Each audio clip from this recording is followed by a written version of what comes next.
Hi everybody, Indah Melindasari here again. Hope everyone is safe and well. Here is a roundup of some of the latest changes from April 2021. Part 1. Changes to travel rules. The Australian travel bubble could extend to Asia by winter.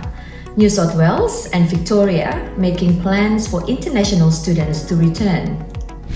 Part 2. Changes to business and work visas. Updated nomination processing time for General Skilled Migration Program in South Australia.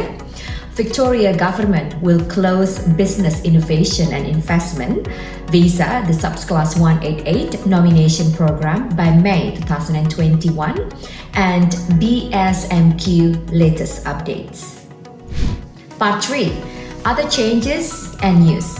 New concessions make parent visa applications easier. Result of first SkillSelect invitation round 2021. Okay, let's go into the part 1, changes to travel rules. Today, I will start out on a positive note. Now that the Trans-Tasman travel bubble officially opened on the 18th of April, there is talk of more travel bubbles with a few Asian countries. Singapore has already been mentioned as a priority, so have the Pacific Island nations like Fiji, and those could be opened and operating within months. There is also talk that Thailand and Vietnam could be the next on the list and possibly by winter. Japan and Korea were also mentioned by Australian health and immigration officials. However, the rates of COVID have been higher in these two countries, so it may take longer to open travel bubbles with them. This means travels between Australia and a fair amount of our Asian neighbors could be possible by the end of the year. This slow opening of the borders could be very welcome news for one group of temporary visa holders that have been massively affected by the closed borders. For example, the international students. Thousands of international students have been left stranded overseas, unable to return to Australia to continue their studies. Many of them have been left angry and frustrated at the situation. More than 10,000 of them signed a petition asking to be allowed to return, saying they will meet whatever requirements needed and that the online learning the universities were offering was low quality compared to in-person learning. There is some good news for these students as New South Wales and Victoria, the states with the highest number of international students, are trying to get programs approved that will allow them to bring back their international students population. The New South Wales government has stated that they want to repurpose student housing, inviting eligible purpose-built student accommodation providers based in the Sydney CBD or its fringe to submit an expression of interest to house international students coming into New South Wales for the 14-day quarantine period. Proposed properties will be assessed in consultation with New South Wales Police, New South Wales Health and Fire and Rescue New South Wales for assessing their suitability to join the program. Part of the issue has been working within the quotas set by the government as they want to prioritize returning citizens before international students. But New South Wales hopes by assigning student accommodation as quarantine spaces, they will be able to get around this. However, there is still limited seating on flights. Victoria, on the other hand, had reopened their hotel quarantine program on April 8 and requested an additional 120 places to include places for international students. However, this plan was rejected by the federal government. Victoria will not give up and continue to push for a way to have international students return to the state. A spokesperson for the Victorian government stated, We look forward to welcoming international students back to Victoria when it is safe to do so.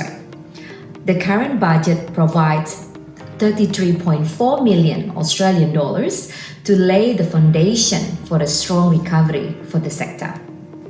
If New South Wales and Victoria find a way to let international students return, then it will be a huge step forward for those of you out there currently unable to return to Australia on a student visa.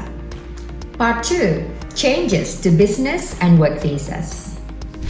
Right, on to some work and business visa news. On April 21st, the South Australia government updated its nomination processing time for the General Skilled Migration Program. The South Australian government divides the processing time into two: processing time for critical sector occupations and processing time for other applications. The SA government also updated the nomination processing time for the BIIP stream, Employer-Sponsored Program, and DAMA program. The government also reminds all applicants that the COVID-19 pandemic may impact the processing time.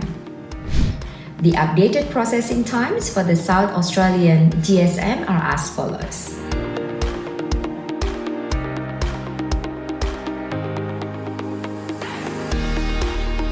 The updated processing time for the BIIP stream, Employer-Sponsored Program, and DAMA program are as follows.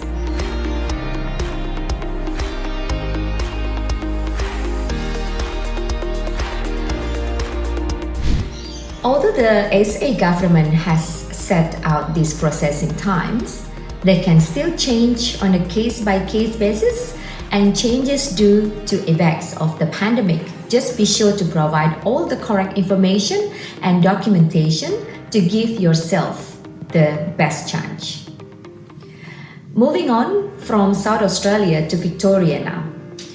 On the 20 April 2021, the Victoria government announced the close of the Business Innovation and Investment, the subclass 188 visa 2020-21 nomination program.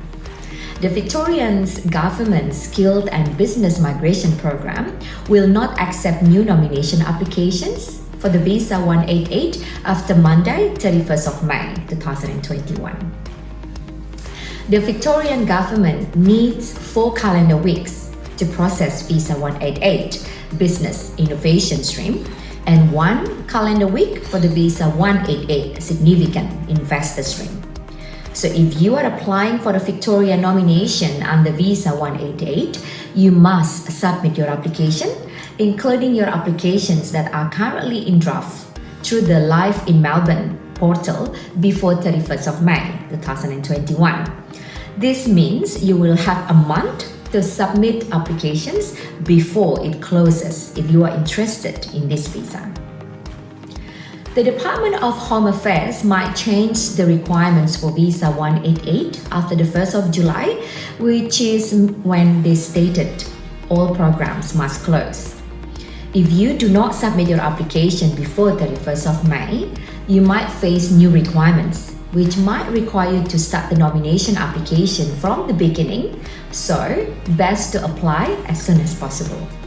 Lastly, for work and business news, in Queensland, the Skilled Work Regional Visa, the subclass 491, has closed as of April 25th, while the Skilled Nominated Permanent Visa, the subclass 190, remains closed and will not reopen in April 2021 as quota will be filled with the current pipeline. However, the 491 Small Business Owner Pathway is now open. Applicants will need to submit a 491 SBO assessment form prior to submitting an expression of interest so that your expression of interest will be picked. Although there are new requirements in place as of April 1st, the pre-existing business purchase will need to have been in operation for 2 years instead of 1 year.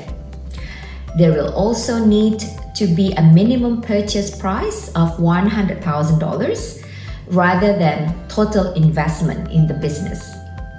Furthermore, commission agents or leasing agents of franchises such as petrol stations and home-based businesses such as courier and cleaning businesses will not be considered.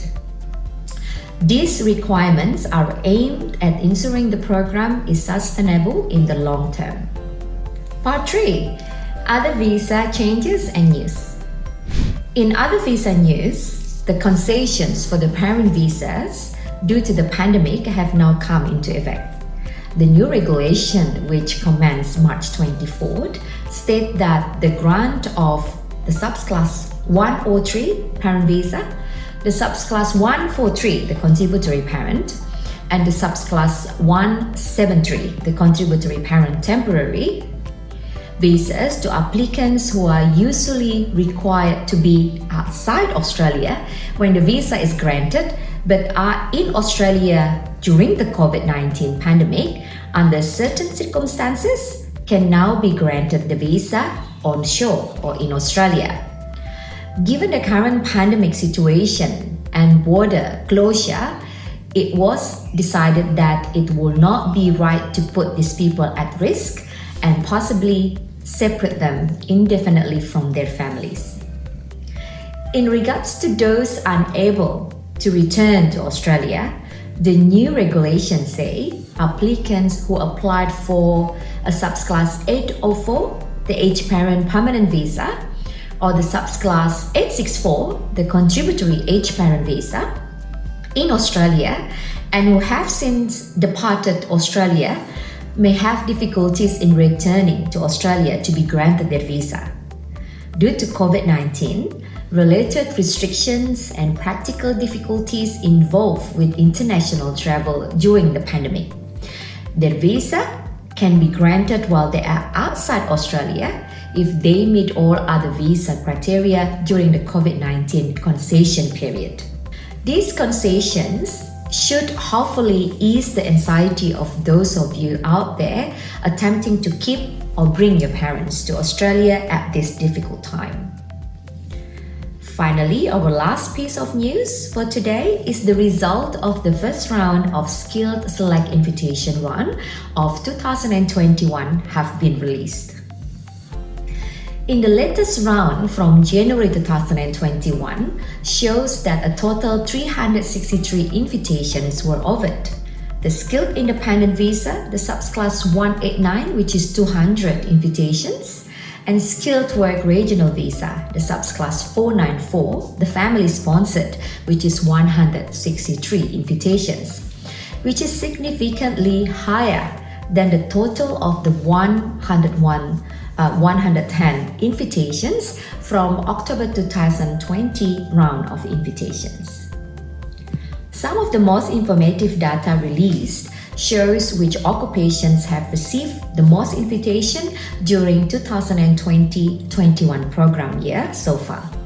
The top 5 being registered nurse, which is 541 invitation, medical laboratory scientist, 242 invitation, other medical practitioners, 150 invitation, civil engineer professionals, 141 invitation, and internal medicine specialists, 108 invitations. Not surprisingly, it shows the invitations are in line with the Priority Migration Skilled Occupation List, which identifies occupations in high demand to support Australia's economic and health recovery from COVID-19. Health professionals and engineers are still the occupations with the highest demand. Well, that's the roundup of all the changes and updates for April 2021. If you have any questions about how these changes may affect you or benefit you, please don't hesitate to reach out to us, leave a comment or questions, and we will get back to you as soon as possible.